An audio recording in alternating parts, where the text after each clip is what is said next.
Unbelievable that a supposedly, purportedly conservative Republican in Knoxville, Tennessee would do this. He has no Americans to spend time with on this day. He's going to spend the entire day in photo ops immersed in Indian culture. America as a nation and a culture is in an existential war with the high fecal third world nations around the world, in particular, a corrupt culture of India. And Tim Burchett, I don't believe for a minute that he couldn't find Americans to hang out with over the weekend. Tim Burchett chose India. This should properly be the end of the political career of any American politician forever. Unbelievable. Another example of how these corrupt third world cultures come to America and exploit our high trust charity and beneficence. Listen to this. I was speaking in the Detroit area. They were telling me about a lady who had a ministry to pregnant mothers. So she goes from house to house, pregnant mothers, to see if she can offer help or assistance or food. She shows up at a Muslim house, has a little present. Well, out of a bedroom in the house comes another pregnant Muslim mom. And out of another bedroom comes another pregnant Muslim mom. And out of another bedroom comes another pregnant Muslim mom. They're all pregnant by the same man.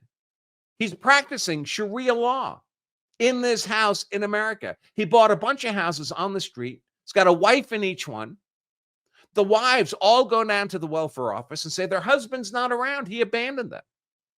And the more kids they have, the larger the checks get. And the man is living like a king at state expense, at our expense. That's what happens when a high trust culture imports a low trust third world peoples. He's practicing Sharia law on his block. They take over several more blocks and they vote on the school board. And now they have their Sharia in the schools. And then they take over more blocks and they vote in the police department, the fire department. In Hamtramck, Detroit, they vote in the majority of the city council. We saw them stuffing the ballot boxes for that purpose. They have their minarets. There are calls to prayer 5 times a day. No different than Pakistan. Hamtramck changed its noise ordinances so they could allow 5 times a day prayers, but you're not allowed to ring church bells. So we see the first ones come in as immigrants. It's always nice. Oh, look, a little flavoring. There's an immigrant restaurant in town now, a Middle Eastern restaurant. Have a little hummus. It's lovely. And they're nice. They're pleasant. Everything they say that is nice. And then a few more come in and more come in. And they aggregate. They don't assimilate. They gravitate together, form an isolated community. Not consistent with American culture, maintaining and sustaining the third world culture they bring with them. Somehow, the magical American soil didn't turn them into Thomas Jefferson. An imam shows up, says, hey, you've been polite so far, but we gotta lock things down around here. Get more fundamental. You start to see the burqas at Costco and IKEA. Normal Americans in the community say, what the hell's going on here? We're getting out. Of course, they're treated with hostility. They move out. More Muslims move in. And eventually they take over the entire neighborhood. This, folks, is not assimilating immigration. This is not America gaining more cultural Americans. This is conquest. This is the cultural defeat of our American nation. And in many cases, we're paying for it, like we're paying all these women to have babies. And then we wonder why American citizens, young men and women, do all the right things, get good grades, go to school, graduate. Can't get the good jobs, though, because those are going to the H-1Bs. Can't afford to pay rent on an apartment because, well, they got to be taxed to pay for these immigrant third worlders to have hordes of children, take over communities, conquer America. Muhammad's 3 steps to conquest were immigration, increase, eliminate. Immigrate as a religious refugee, increase the number of your followers through follow-on immigration and just birth rates, and demand political accommodation, bend the knee, then eliminate the previous culture. Is that what we want for America? Tim Burchett. Somebody posted how many, India's got 13 Nobel Prize winners. All right. India, a country of 1.5 billion people, has fewer Nobel Prize winners than Poland, with a population a tiny fraction of that number. Indians are high earners because they cheat welfare, use ethnic cronyism to lock non-Indians out of their career fields, and plagiarize their work, fake their academic credential. It is corruption. It is corruption all the way down. And we have American Republican politicians celebrating India Day in America. You want to celebrate India Independence Day? No problem. There are flights to Calcutta every day. I recommend the mask. Disgusting. Now there's efforts to kind of a little bit crank down on H-1Bs, begin to verify more stuff, no automatic renewals. We're going to do another interview. And the Indians are losing it. They're losing it to the point where they're beginning to turn on each other. Look at this. From an Indian. It's a Reddit. Developers India. It's a Reddit for Indian software developers. I work at a multinational corporation that has Indians hired in India and in the US. Ever since the new proposal for H-1B visas to turn it into a wage-based selection, I've seen a huge change in the pattern of work. This is considering that these visas have salary limits that are out of reach for most Indians working in the US and for their skill sets. In other words, their ability to corrupt the H-1B system will be limited. And also considering the fact that most of the Indians in the US are well-knitted and unfairly support each other for promotions, hiring, visa sponsorships, etc., regardless of skill. What I've noticed, this is an Indian, is all these full-time employers are getting ready for interviews to jump and grab those high-paying jobs so that their visa doesn't get rejected down the road.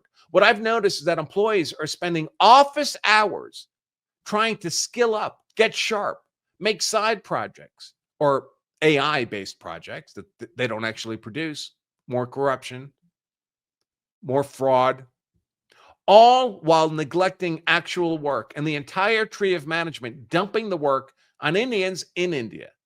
So these are the Indians in America trying to make sure they're well positioned to keep their visas, and now they're dumping their work on Indians in India. The shit flows downhill, folks. They would sure know about that in India, wouldn't they? And the Indians don't like it. They don't like it. They're beginning to eat their own. And I'm here for it. This makes me happy. Breaking. United States to impose 80% tariff on India shortly will be the largest ever on any Asian country. My only question is, why isn't it 180%? India is engaged in the predatory invasion of my nation. The fact that they're doing it in a technically legal way, I don't care. It's a predatory invasion. This person writes, that's a cute start, 80% tariffs, but how about tariff outsourcing and ban all H-1B, all F visas, all H-4 visas? It's all fraud. It's all fraud all the way down. And I'll just remind everybody, in fact, I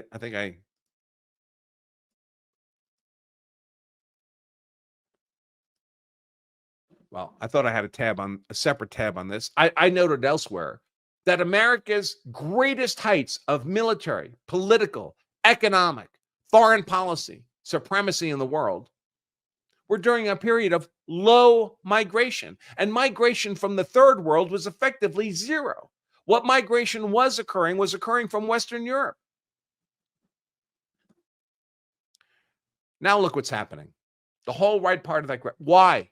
Why are we importing all these foreign-born peoples in their millions? Is America more capable now than it was in the 50s and 60s? For those of you of a certain age like me, if you could choose, would you choose the America you remember from the 1980s or the one we have today? This guy writes, a representative, the wealthiest generation in history grew up during the time with the least amount of immigration in the past 150 years. Mass migration has stolen financial prosperity from entire generations of Americans since then. Tens of millions of foreigners need to be deported ASAP. I'm old enough to remember when Ted Kennedy, remember him, the lion of the Senate, drowned a girl in the back of his car? When that guy played a key role, the leadership role in changing American immigration policy from prioritizing Western European immigrants to third world immigrants, made it mandatory that the third world get preference. And those of us who watched it at the time, we said, this is bad. This is not going to work out. We're not going to end up with a bunch of extra Americans. We're going to end up with a bunch of third worlders in our nation. And that's going to be destructive for America as a nation, as a society, as a culture. And of course, we were right. A lot of us objecting, by the way, were boomers. Listen, boomers have their faults. We didn't vote for this. The Democrats did. The ones who cannot rule through law and order. Democrats cannot bring order. They are incapable of effective governance. Just look at any place they rule. Where is the well-ordered Democrat major urban center? It doesn't exist. And they cannot, their policies are incapable of providing or sustaining an ordered society. And they know this. So they don't even try. In fact, they pivot hard to exactly the opposite approach. If they cannot bring and sustain order, they will rule over ashes. If you wonder how the Democrat policies, how these things can be proposed and carried out, if you wonder how California can spend billions on homelessness and homelessness goes up, billions on high-speed track and there's not a mile of track made, billions on green energy and energy costs more in California than ever. And you're like, wow, this doesn't seem to be working. It doesn't seem to be making sense. If you simply accept that the Democrat actual mission is money laundering for themselves, their own political and personal advancement in terms of political power and financial wealth, and the destruction of everything else so they can rule over the ashes, it all makes sense. That's why, by the way, California can simultaneously be the fourth largest economy in the world and have the highest poverty rate of any U.S. state. Do you know the poverty rate in California approaches 20%? 20%. If you have one of the largest economies in the world, that much wealth, and yet you have 20% poverty, that's a feudal society, folks. That is a society with kings and barons at the top, and of course, the court followers like Gavin Newsom, and a feudal class at the bottom of serfs. 1 in 5 are serfs. And then you have a middle class in the middle that's just squeezed to death. California is a thoroughly feudal society, and Gavin Newsom wants to deliver that to the rest of us.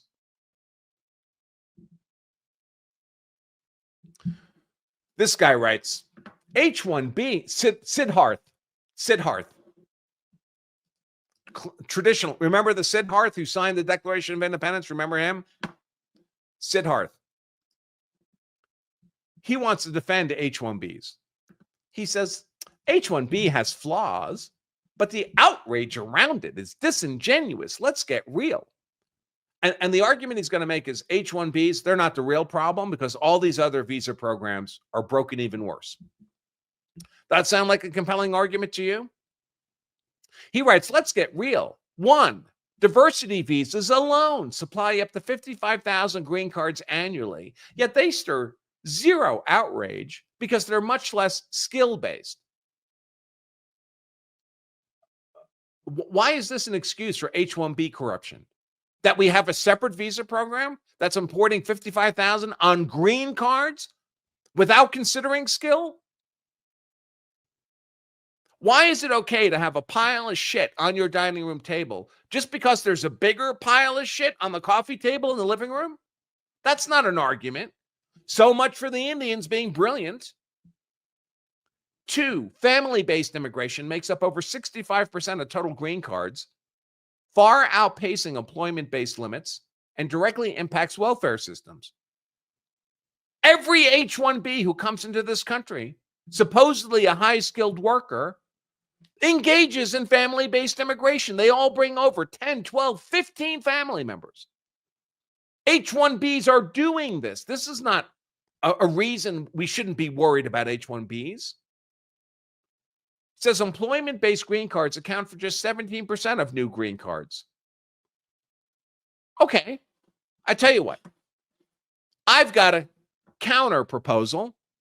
Thanks for the roadmap of all those broken visa programs, all those various avenues for the predatory invasion of my nation. I didn't know some of those existed. Thanks. I appreciate the information. Every facet of that must be ended immediately.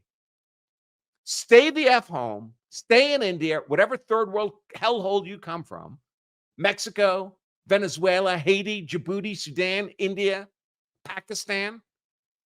Stay home and fix your own shit. How about that? Then we don't have to worry about the complexities and the vagaries of the American immigration system. When I sent him that, he responds, well, I'm an American. I'm an American. My response to this is always, there's Americans and Americans. There's technical Americans. There's people who got naturalized. There's people who are the so-called birthright anchor babies of invaders of my nation. There's people who are technically Americans, but culturally third worlders. I say to him, you may be a credential American. You may have bought the jersey, the football jersey that says American on the back. That doesn't make you an American any more than I'm Tom Brady if I buy a Tom Brady jersey. Nobody who wants America culturally subsumed, buried, drowned under a tsunami of third world migrants is a cultural American, even if they are technical American. And indeed, when I look at this guy's bio, what do we see? His bio leads with Indian American patriot. What the F does that mean? What does that mean? Is he a patriot to India and America? I don't need more Indian American citizens. America needs American citizens. And for people who may say to me, hey, Andrew, your heritage is Italian. Didn't you go to those New York Italian festivals as a kid? Yeah, sure we did. But you know what we were not doing? We were not bringing in millions and millions of Italians to steal high-tech jobs from Americans and importing 10 or 15 of their family members. When Italians came to America, we were invited to be laborers. My family members, my great uncles, dug the canals in New York. They worked as mechanics in Harlem. In a nation that was desperate for more population because we needed it. They weren't invading. They weren't faking academic credentials and CVs. Thanks for watching this highlight segment of our full-length Law of Self-Defense live stream. If you enjoyed this content, make sure to give us a like and subscribe for more expert analysis on politics, law, and how to be hard to convict. And to watch the full-length episode of this show, just click right here. Stay safe.